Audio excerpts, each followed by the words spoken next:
Hey, I'm Brad Miller, and I'm here with Jason Medford. And today we are continuing as we walk a spiritual path. Last time, if you tuned in, we were talking about crossing over bridges, over Mhm. troubled water, over River Kwai, over dark chasms, swinging rope bridges, maybe Mario bridges as you're, hopping from one place Mhm. to Mhm. another, Mhm. fireballs popping up or something like that. Um, you know, And kind of as we talked about that episode, and kind of after we finished recording, we thought there's probably some other things in there we could also talk about, maybe do a little deeper dive in. Mhm. So I think we're going to try doing that a little bit here today, and see if maybe we can flush out some of these things a little bit more for it, because I think there's a lot of good, juicy stuff that we can find in some of the metaphors and analogies we used last time. Yeah, and I think it's always interesting because if you go back to a lot of the sacred texts or the way that the masters usually teach, it's usually in describing something or giving us kind of analogies or other things Mm. for us to learn from. And so again, that's really all we're trying to do here too, is because so much of the time in the spiritual path, you don't really have words for some of these things. And even though we might know 200,000 words in the English language, we have a hard time really kind of making sense of it or describing it. And so, here, we're just trying to share kind of some analogies or other things that we've come up with to try to help us make sense of it and are sharing it here. And I think it's always interesting what we end up writing down because, I'm sure we'll pick a couple of these things out of here, but one thing that Brad had written down when we were recording the last episode was life isn't math class, right? Because we Mhm. talked a little bit about that. So Brad, why did you write that down? Yeah. And let's kind of maybe dig into that one a little bit to begin with. So I wrote that down because that's something I wanted to write about on LinkedIn. Mm. that I think Oh, that I there we think go. All that I right. think that Check I think Brad's would not. post and Yeah, no, I think would apply to other things beyond the spiritual path. And by the way, for those of you who don't follow us, you should follow us both on LinkedIn. yeah. So if you search for us, I'm sure you could probably find us, excuse me. We don't just talk about these fun things. Like the spiritual path stuff's fun, but there are other things out there too. And one of the things that I like to talk about on LinkedIn is helping other lawyers in particular to be happy in their law practices. Mhm. Because if you're happy, your clients are happy, and so I mean everybody wins at that point. No, and usually your family is happy too, Your right? family Because is happy, happy mom or dad helps the rest of the family be happy too. that's true. Regulators are happy. Mm. Regulating bodies and things like that are usually happy if your clients are happy because they're not complaining about you and everything else. So I talk a lot about, how to make yourself happy, how to be able to take time with your family or do the things you want to do and all that kind of stuff. Um, but when we were talking this last episode about the bridges and transitions and all that kind of stuff, the idea came to me about life as a math class because we were talking about how in math class the teacher says if you want to get full credit for the uh for the problem, you have to not only give us the right answer, but you have to show your work. If you don't show your work, if you just all of a sudden say the answer is seven without saying how you got to that seven, you only get partial credit from the teacher. And that I think primarily is because the teacher wants to make sure you know how to do it. You didn't just maybe guess, or just kind of got lucky and came up with the right number or the right answer. And so they want to see, can he actually do the problem the right way, work through it and things like that to come out to the right answer. Um, and so, that's something that we learn from a young age. My daughter does that in school now. She Mhm. needs to show her work when she does problems, in math class or whatever. Now, eventually, the teacher will be like, okay, I trust you can do this now. You don't have to show your work anymore. Just give me the answer. That's what I care about. But especially when you're learning, they say, we want to see the work, right? We want to show us how you did it. But life, and when it comes to the spiritual path, for case for our purposes here, is not like that. It's not like math class, because it's okay if you come to the answer and don't have the reasoning behind it. You may not know how you know something, or how you, or why you think something is the way it is. You just kind of know. You just have that feeling, you Hmm. know. And you want to call it intuition, you could call it gut feelings, whatever you want to call it. It doesn't require, and sometimes can't actually have an explanation behind how you got there. Yep. And so that was where I started to go with that, or the thought was when it came to writing it down, what I thought for LinkedIn post. But obviously, I think that applies again, particularly here with the spiritual path, because we just don't know sometimes where we get the things that we do. Um, Well, or we can't really say sometimes how it right. came either, right? And we have to trust ourselves Hmm. when it does actually come in too. And so it's interesting because I think there's, at least I've got a couple of different bridges to go down on this discussion as well. But I think it's interesting as you were talking about math class, right? You're supposed to show your work, but you also have to show your work the way the teacher has instructed you to Mm. do it. Yep. Right. So again, if we take like a large, calculus or algebra question, right? There's a certain step and process that you're told you're supposed to go through in order to get the right answer.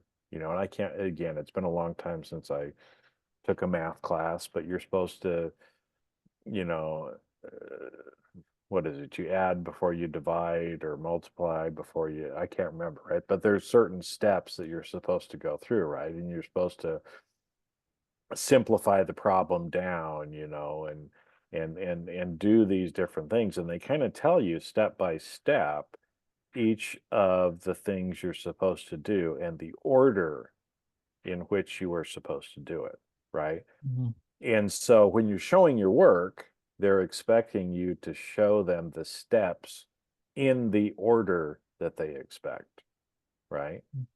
Well, you can solve problems different ways, right? You don't necessarily have to follow the steps in order all the time. And I think that's relevant, here as well, is so many people on a spiritual or new age, whatever kind of path you want to call it, they effectively get told like the 30-step process from their guru. And it's like, well, that's not how it works, right? And you don't have to follow those 30 steps, right? If you look at a lot of ancient traditions from around the world, a lot of them have maybe some different steps or use different terms to describe something that's similar, but the concepts and the practices in general are very similar, right? And so, there's a lot of different ways to get to where you're going. You don't have to necessarily follow a prescriptive set of steps in a particular order to Mhm. get the right answer, right? Yeah, and I see that with my daughter at her school is that way. They'll say show it this way, and now show it this graphic way or something, and she'll have a couple different ways that they've showed her to do it, and she has to do it the way they tell her, whatever, whatever. But there's also different teaching systems have different methods and different Hmm. processes too. So this one teaching method, this one book will say this is how you do the problem. But maybe when we grew up and we took a math class, they had us do it a different way to figure out. Well, I don't know if your daughter has to do new math. I don't even I know what w- that means. I was Old confused math, new because math, stupid. I yeah, don't no, know. there's some. I remember my kids, they had them do some of it, and it didn't make any sense to me at all. Mhm. How they were kind of trying to teach them to do it. It was supposed to be quicker and easier, but I don't know.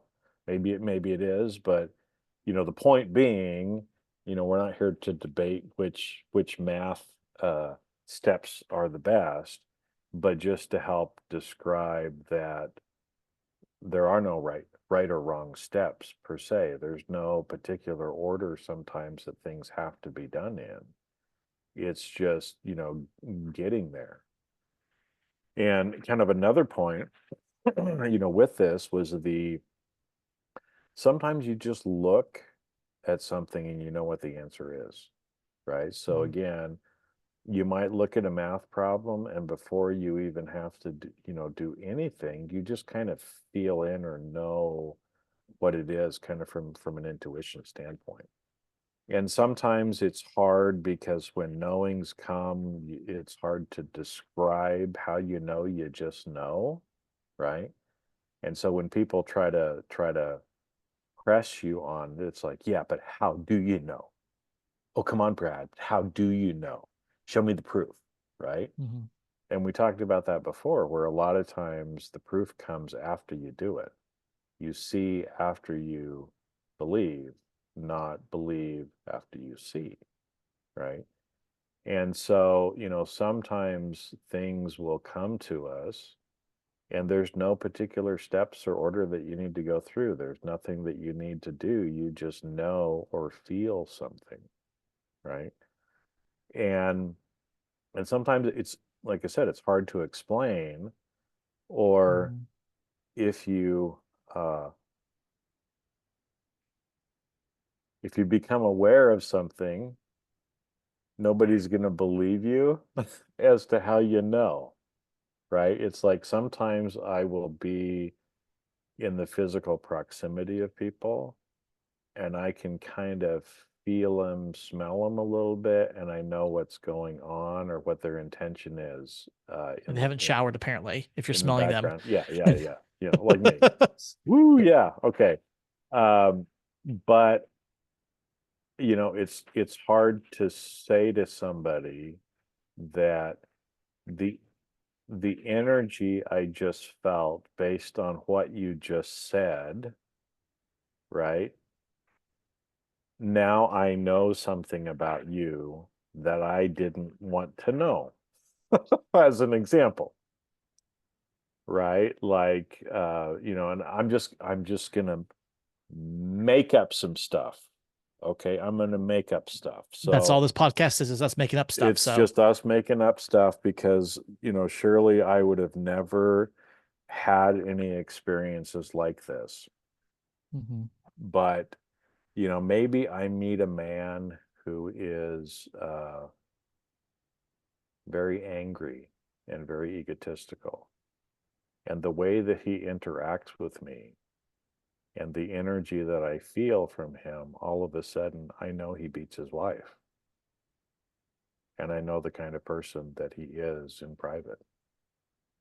I don't want to know that, but sometimes I just know it, right? Sometimes, I might just know an answer. So people are debating something or talking about something, and I just know what the answer is. And how do I know? I don't know. I just know, right? Or maybe somebody has been talking about somebody that they know, and I just know what that person looks like without ever having seen them. Now, how do you describe that to somebody else, right? I don't know. I just know. And sure enough, when I see somebody, it's like, yep, knew he wore glasses, knew he had hair that was about this long. How did I know that? I don't know. I just knew it, right?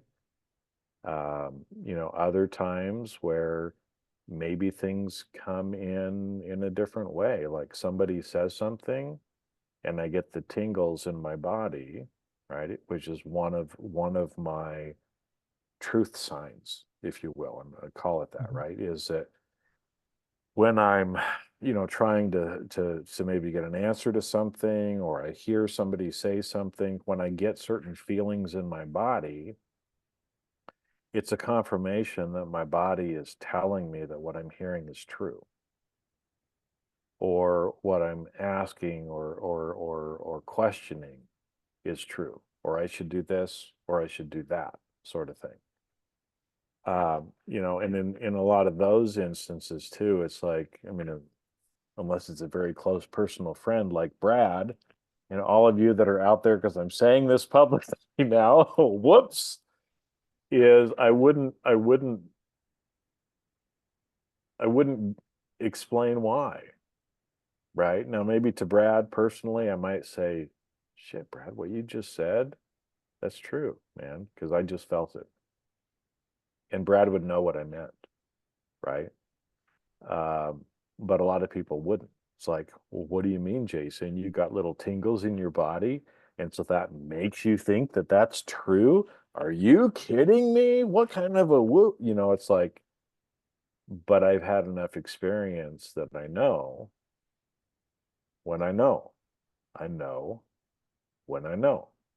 I don't care whether you think I'm right or not. I know I'm right. And it's not from a place of ego per se, of I want to be right. It's just I know when I know. And when I know. And I have to do what I know at that point. And I'm kind of talking around because it's hard to describe. So Brad, help me here. Yeah, no, and the problem is because our speech comes from a different part of the brain than where we have feelings, where we experience these things. And so it's hard for us to make that connection because it's a different part of the brain that's kind of dealing with this stuff, right? Like, the speech is something that's kind of in more the advanced part of our brains. Other animals don't have the same kind of speech capabilities that we do, right? Because they have different developed brains at different stages or whatnot. Um, and so for something to be able to get into that, it's kind of has to be thought. It has to be, that kind of a conscious sort of analytical, whatever kind of a thing to be able to put that into words. But when we're talking about a feeling, a sensation, um, you can't maybe put it into words because the part that's sensing that is not the part that does words, Mhm.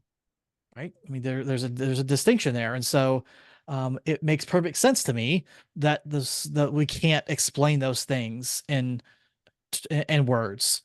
That those are things, that's just a different part of the brain that deals with it. And I see a big smile on your face. So there's something that Well, because there's a couple of things that just popped in. that's Okay. what we're here. That's what I'm here for. That's what we're here for, right? Yep. And so again, they just popped in. I just know, or stories or experience just popped into my head, Yep. right? Why? I don't know, because I'm supposed to share them, I guess, right?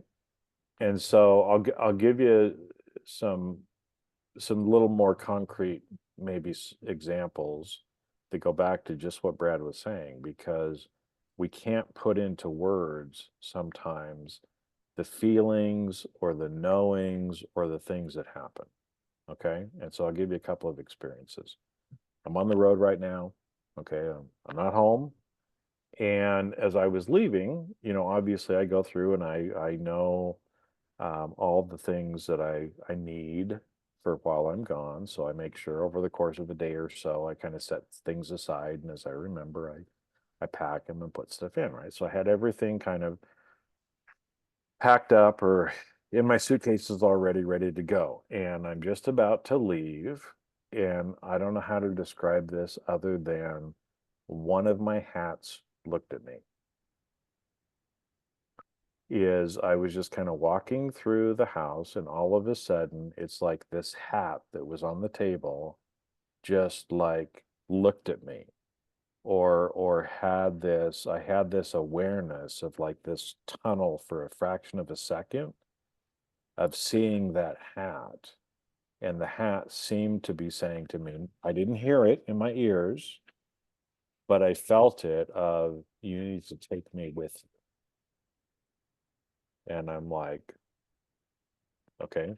First off, analytical part of me is like, no, I've already got hats. I'm okay. I don't need it. But I've gotten to the point where when things like that happen to me, I just threw it in my suitcase. I don't know why, right? But for some reason, that hat was looking at me and was kind of telling me, I need to go with you on your trip. I had no plans for it. I didn't have it. I get to my location, and sure enough, there's a reason why I needed that hat, right? It was a formal top hat party. So, I mean, it It made was sense that you needed a your top formal hat. top hat party. You There we just go. know, Right. And right? I'm being vague on purpose. Right. But it was a hat. Right. And so how did I know? I don't know. I just knew. Right. And so I threw it in my suitcase.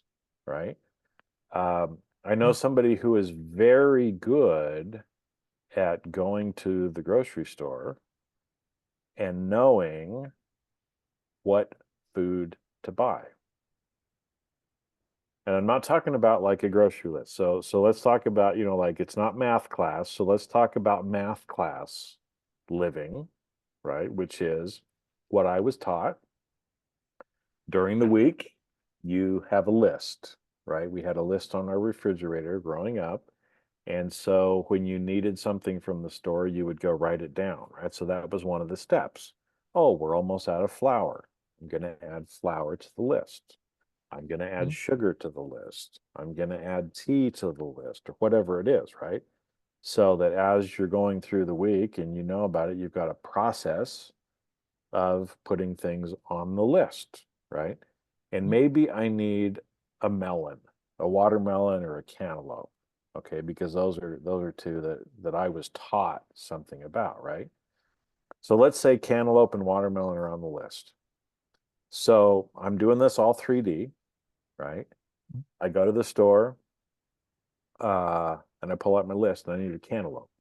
So I go over to the cantaloupes, okay? Now, my mother taught me to smell the end of the Mhm. cantaloupe, and that was how you knew whether or not it was ripe, right? Some people kind of thump on them. Some people kind of hold them or shake them. Sometimes they'll shake them to see if the seeds are loose inside.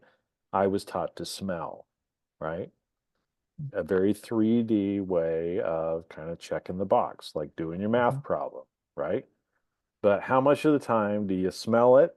You think it's okay, you bring it home, it's still green. It doesn't taste right. And Yeah. cantaloupe is one of those things where, I mean, cantaloupe is always good, but there's sometimes when it's just perfectly ripe and it like melts in your mouth and it's the best thing that you've ever had. And 95% of the time, it's a little bit hard, but it's still good, right? And so we can go through those 3D steps like that. Or I was taught to thump on the watermelon, right? And so I could go through and I could thump all the watermelons. And it's always fun. If you want to do something fun, just go to the grocery store, hang out in the produce section, and watch all the things people do to try to figure out if the produce is ripe and if they're going to buy it. Okay. So there's that way of doing it. That's like doing your math problem. Okay. I have a friend, doesn't go to the store with the list, just knows what she needs when she gets there. Why? Because as she walks around the store, things look at her like my hat looked at me Or they call to her. and said, Yeah. "Oh, broccolini." Goes over to the broccolini, right? Picks up different ones, kind of holds it, looks at them, holds different ones, goes through the bunch. These three, these three are the ones. Now that's all intuitive, right? Because that's what she's good at. She can actually taste the food in its raw form. So like you could put out like 20 oranges in front of her and she can tell you which one is like the perfect one to eat, Yeah. right? I'm learning how to do that in my own way. It's not Mhm. exactly the same way, but I'm getting to where again I can pick up a piece of meat or I can pick up oranges or other different things like that and just kind of feel them and look at them and kind of know which ones are supposed to come home with me. Mhm.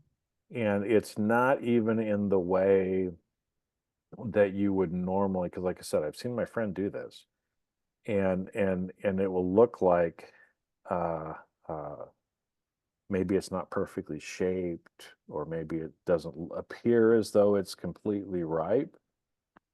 She opens that thing up, and my goodness, it is perfect, right? And I've even done this sometimes. I walk by the meat counter in the grocery store, and as I was walking by, it felt like the meat was sick, that most of the meat was sick. And I don't know how to describe that other than as I walked by, I had kind of this energetic feeling and I kind of looked and it kind of felt sad and sorry. Mhm. I didn't buy any of that meat, right? But the meat that jumped out at me, I did, and it was very good. So, how do you describe that to somebody? How do you prove that? Well, you Yeah. can't. No. But I know that by doing this myself over and over again, right, I'm getting more data points of and allowing myself to trust myself more now because of that. Mm. But Yeah. it's not the way my math teacher would have taught me to buy Or a your mother with cantaloupe. thumping it. Would have taught me to buy a cantaloupe, Right. right? No, as you're kind of explaining that again, you can sense how it's tough to just like explain it to someone in words. We just don't have the words to really describe what that's like. But like I felt myself like nodding when you were saying like I looked at the meat and it just felt sick, and I'm like, yeah, yeah, I get that, I understand that. Yeah. Or my Um, hat looked at me. Well, look is the wrong word, right. but it kind of looked at me. Did it look at you like did it call to you? Like I mean, those are like word that I might use, but it's the same kind of stuff. It's somehow you're just feeling that energetic draw, some Yeah. energetic pull to it. But how do you, like I said, how do you explain it to somebody who's like, "Hey, what'd you bring that hat for?" I don't know. I just felt I needed to bring that hat. It just this hat was like, "Hey, pick me, pick me." Like, yeah, what do you do? Um, You take the hat. you Right. take the And hat. again, I mean, Yeah. that's what we're talking about. And everybody that's listening, you can think we're crazy, and it's okay. It's okay. If they're at the point Because when listening I to us say it this out long, loud, I seem like I'm crazy. well, I mean, if they're listening this long, they probably have gotten beyond that and they're like, okay, they're Okay. crazy, Okay. but there's something there that resonates with me, so I'm gonna keep listening. I mean, we're I don't know, 60 some odd episodes in at this point, so like, Yeah, but you just have to start trusting, and then you learn, right? mhm, You change the belief, and then you see instead of seeing is believing, right? And mhm, it's uncomfortable at first, right? But that's one of the kind of basic beliefs that we have to kind of get rid of. We have to cross that bridge and not look back on questioning some of these different beliefs and mhm, realize that it's okay because our intuition, our higher self, or whatever you want to call it, as you start to tune in more and get out of your head, right? Move from your head to your heart and to other places in your body, then you start becoming more sensitive or aware of it at mhm, that point. And once you start to become more sensitive and aware, then you start to see things differently, right? Like now, when I'm in a group of people or I'm around people, I usually kind of hermit myself away because it's hard for me to manage some of the energy or that most people are giving off. But I look differently, right? I mean, I'm still doing some of the cues like I might have before from an analytical standpoint. What are people wearing? How are they standing? What's their body language? Different things like that. But I'm starting to pick up and read the energies much better too. And I'm starting to focus more on that. It's not so much what people might say or what they might do, but what's the energy that they're putting off, right? mhm, And that's what I'm, kind of playing with and growing into and learning more, just like with food. It's mhm, like that energy the food gives off energy. You know, the food is living too. And, you know, some have been taken care of better. You know, even the same thing. It's like when I put my food in my basket, I don't just throw it in either. It's like the minute that I decide it's coming home with me and it's going to become a part of me, right? So think about that, that your food, it's life eating life. And so that food is going to become a part of you. So how you toss those oranges or lemons into the cart, you know, is in a way how you're respecting yourself as well, because that's something that's living that is going to help you sustain life. Mhm. And so it's the same thing like, you know, the old Native American customs of when they would hunt. You know, they kill the deer or the elk or whatever it is, and one of the first things that they do is go up and offer, you know, gratitude Mhm. for the sacrifice that this animal is making so that they can survive life. And there was, you know, again, depending on the tribe you were in or still in, they kind of have some different rituals about it. But things like, you know, dear, I am grateful to you for your sacrifice of your life, that I may eat your flesh and sustain my life, that I may, you know, use your bones to make tools to sustain me, that I may use your skin as my skin to clothe me from the cold and from the sun, you know. And they would kind of go through like this whole thing. And when you stop and start to think about it that way, then you're starting to actually connect with the other living things that are out there as well. And a lot of times it's things that, you know, we don't even take notice of. And I'll, you know, I'm in a hotel right now, so you know, I go outside and sit outside and sit on a planter because I smoke. Nobody can know that, but now everybody knows that.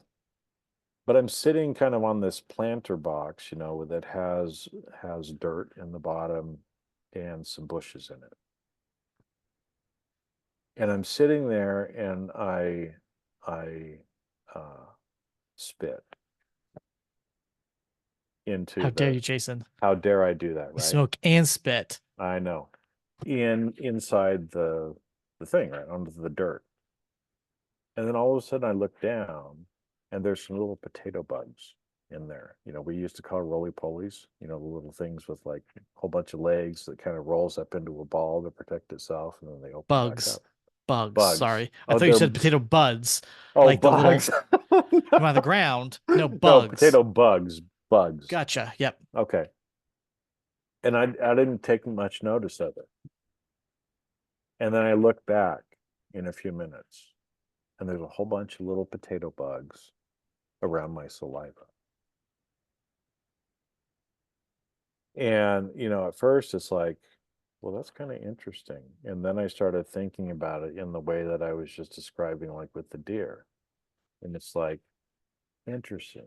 These little potato bugs are waiting. I mean, it's a dry climate here, so you know, yeah, they're going to get some sprinkle, you know, when the sprinklers go off. But my saliva, you know, it was helping them to sustain their life as well.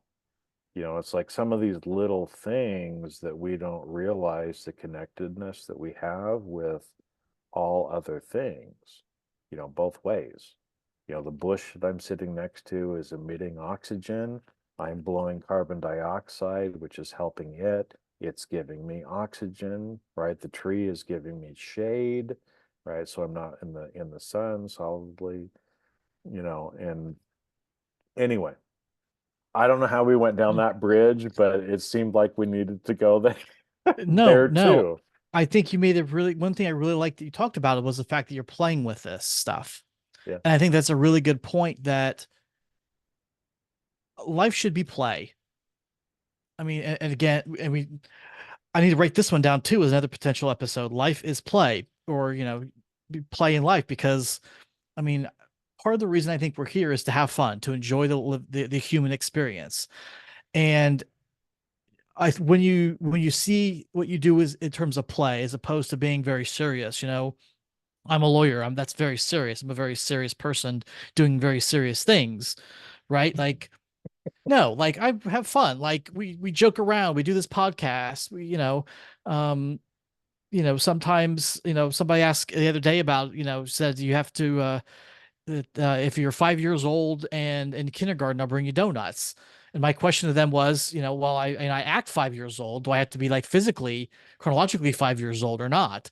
And they said, we'll see. Um, but just fun things like that back and forth, But I think a really great way to work on yourself to go along this spiritual path is to treat it as play, is to have fun with it, Mhm. because that takes a lot of pressure off of it, a lot of the stress off of you, and opens you up to things. And you talked about, the fruit. That's I think, a great thing for somebody to do. Very easy to do. Go to the grocery store, go to the produce section. To say you're just, maybe if you've got a specific kind of produce you're looking to buy, looking to buy cucumbers.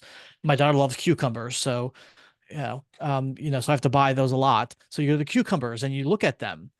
And like you said, maybe you pick it up and you kind of whatever, but how do you decide what cucumber to get?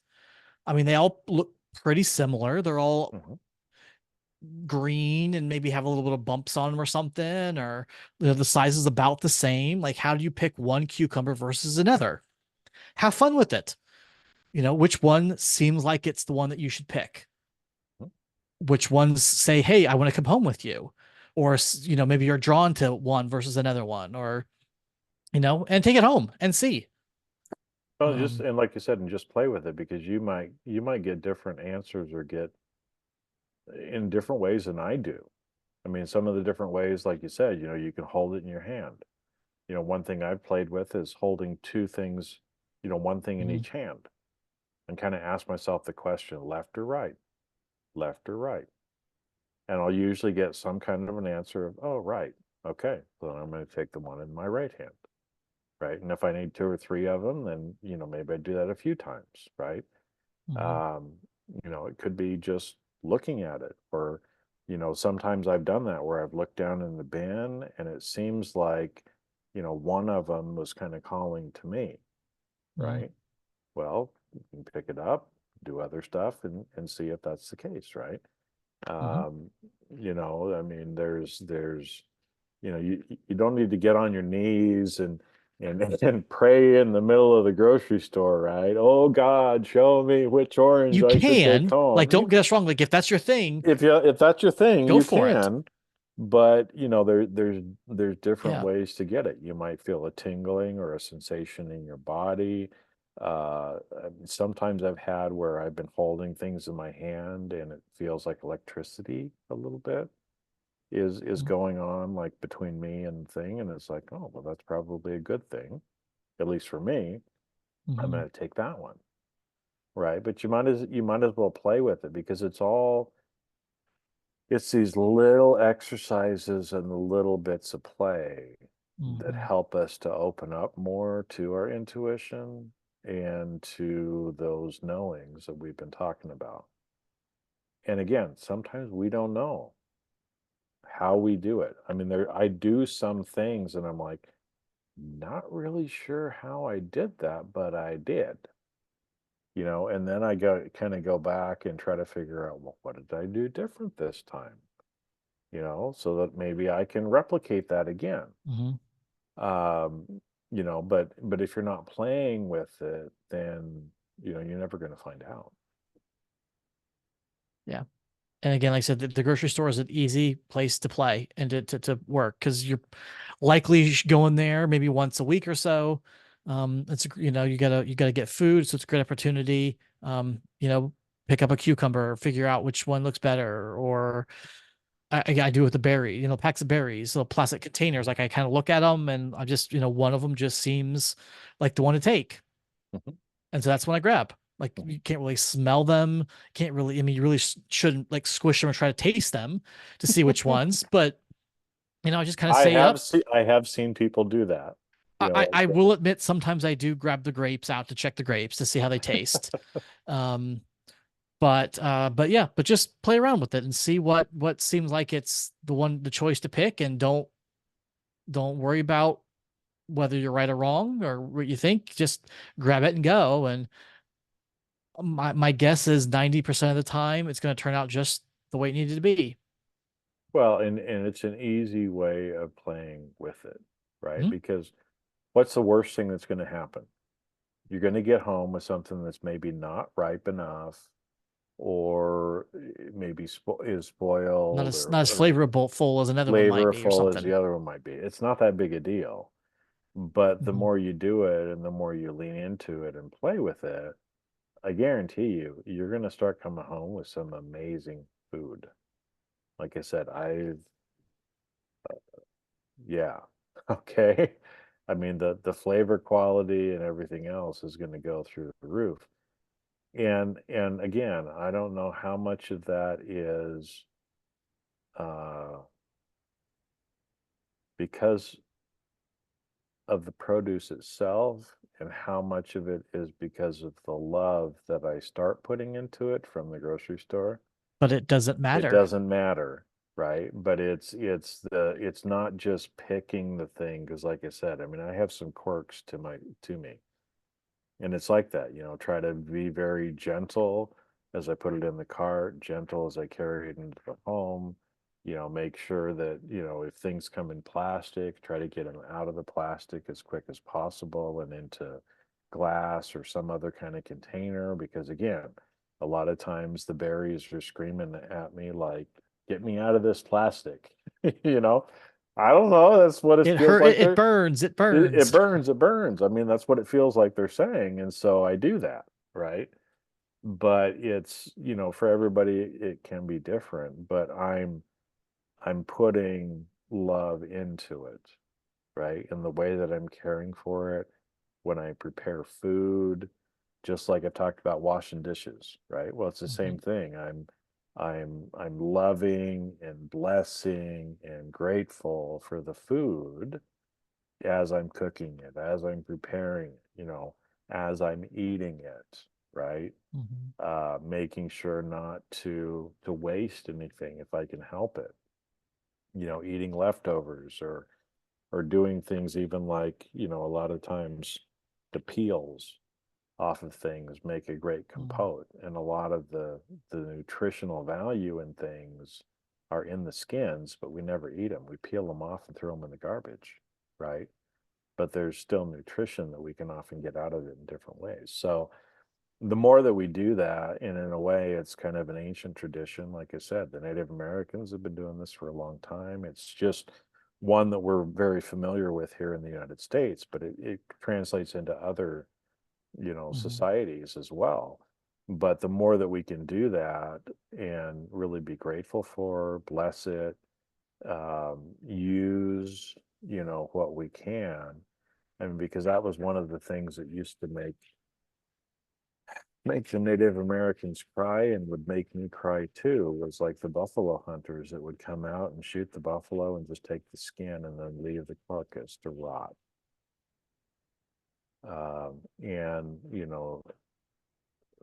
really kind of only taking the skin from that sacred animal and just slaughtering them and without actually, using up its full potential. Right, because again, all these things that come to this world too, that are beings and energy and everything too, they have their part to play in this world. And I always love it. It's something that I kind of say too, like a little bit in joking, but not in joking. Like, boy, that cow sure lived up to the measure of its creation.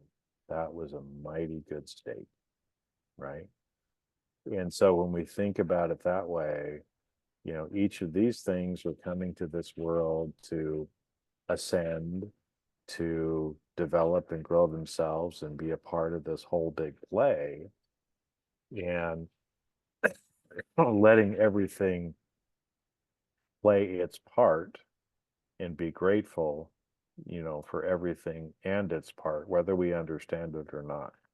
I still don't know what potato bugs actually do. I think they eat decaying material. I don't really know what they do, but I had much more of a connection this morning as I sat and watched them and I thought about them and I send them love along with my saliva. And yeah, and that gets back to some of the connection stuff that we've talked about here before too, which in my estimation is a lot of the reason behind the spiritual path. So we started this episode by saying that we were going to try to hit a couple of different points from a previous podcast. Obviously, we did not accomplish that today. Um, we took hold of one point and we just really wrote it home as hard as we could. Um, and so, I mean, I think you could probably summarize this podcast episode thusly: go to the grocery store and play with some melons. You go to the grocery store and play with your melons, and Cucumbers, Brussels or sprouts, whatever, whatever it whatever might tickles your be. Yep, fancy. Yeah. yep. Tickle your pick, whatever if you've got. But go to the grocery store and play with it. But don't try to think it through because you can't. Don't try to be analytical about it and do a Sherlock Holmes sort of deal and be like, well, this one has looks like this, and the country of origin is yeah. Don't do all that. Just go and see what feels right, what calls to you, what you're drawn to, what seems like it's the right thing to do, and then do it. Yeah. That's really what it comes down to. And the Because more you life, practice it, the more you do it, the easier it's going to be, the more you're going to be able to pick up on these things. Um, and it'll just seem more commonplace to you when you think twice about doing it. I don't think twice about bears anymore. Like I just kind of look through it and I don't even think about it now. It just happens. So, well, and just a reminder that life isn't math class. So there's no right. prescribed steps and order in which you have to do any of these things. And just relying on the 3D by itself of thumping and smelling and doing all that kind of stuff um, doesn't necessarily give you the best answer. So why not just start playing with, leaning into your intuition and figuring out how you, right, can figure it out, because it's a simple little exercise like that, but it has so much more application in the rest of your life, because the better you get at doing that, even by going to the grocery store, the Mm-hmm. easier all the other answers are going to be, because you're going to be more connected, you're going to be more intuitive, and help you kind of, in the spiritual game, which, like we Mm-hmm. said, is different than the 3D game. Great. So, Great. Well, with that, we thank you guys for joining us. Hopefully you enjoyed it, oh, found benefit. I think it's a really good way. It's a good, very practical thing you can do. Go to the grocery. I mean, I know that's not really where we kind of started this episode with, but it's kind of getting out of your head and the idea of just trying stuff out. And again, the groceries is a really easy, low key place to do it. yep. And it's something that you all probably do anyway. So just Yep, play with it a little bit and see where it goes from there. So that's right. enjoy your next trip to the grocery store. Let us know how it went. Tell us about yeah. We want to hear all about the melons. All right. Well, with that, we'll see you on the next episode. Have a great week, everybody. See you guys.